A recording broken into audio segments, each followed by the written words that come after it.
What's up, everybody? So as you guys know, I was tinkering with the rear suspension on the 190 for quite some time now.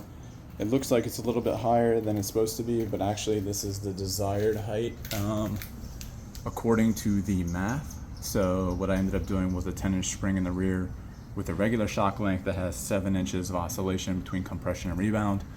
At its static rest height right here, it's at 4 inches, so it sits right in the middle of where the shock length is. It has eliminated all of the clunking that I had previously. I worked with Jay at Ground Control, got some information from HWA, who does the 190s. As you know, they're trying to build a 190 Resto Mod 6.3. Just collaborating, getting all this stuff together. Finally came together with the spec that I think is okay. So it's a good cross between street and race. If I ever want something a little more serious, I just drive the Black Series. So I'm not trying to make it something it's not, just more of the true to the era.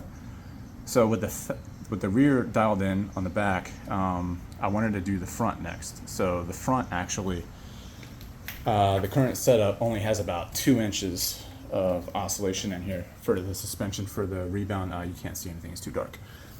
So what I'm going to do right now is I had a custom housing made with more threads, so it can actually go 1.5 inches lower if I ever wanted to lower it even more. Right now it's actually on its lowest setting possible. This is a ground control unit that's on it right now, and so it gives you an idea of how low it really is in comparison to a regular 16 valve. So if you put your suspension on full low, that's what this is, and even though it doesn't look like it, it is. So the current setup I'm getting allows for another 2 inches for it to be lower, and that would completely eliminate the shock, or just bottoming out the whole time against the bump stop. So I had a shorter shock housing made, which is also shorter and fatter. It gives 5 inches of suspension travel, and the rear has 7. That's typically the way it works. If you jack up any car in the air, you'll see how much the rear sags more than the front. Also, this car is not riding as stiff as it was with the different setup. Before, I could just jack the car 1 inch or 2 and the wheels would come off the ground. While that is cool and it does give you a rougher, more fun ride, that's not exactly ideal suspension setup. You want more traction, which means you need more oscillation, especially in both directions for rebound and compression. So that's another, I don't know, I lost track of how much I spent on this thing, but should be here in the next week or so. I can pop it out. It also gives me more adjustability in the camber on the new setup. So more camber variability, more ride height variability, and the ride height should technically be the same. That's where I kind of wanted to sit at because it looks correct. It matches the rear. Kind of has that forward sloping slant, as opposed to typically it kind of looks like it's squatting in the back.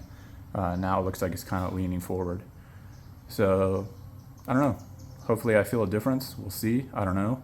If it doesn't, at least I have peace of mind knowing that it's done right. And in a static state, it's sitting in the middle of the shock. And by that I mean if this one has 7 inches of oscillation, 5 inches of it is in compression, and 2 inches in rebound at the static state, which means you don't really have much movement. What it will be is 5 inches of oscillation, and it will sit at 2.5 inches in that range. So you get 2.5 inches of compression and rebound. Because it is a fatter shock, it is a little bit tighter. So we'll see what kind of variability that'll do between the front and the rear. But this is my own math. This is going to be a one-of-one setup.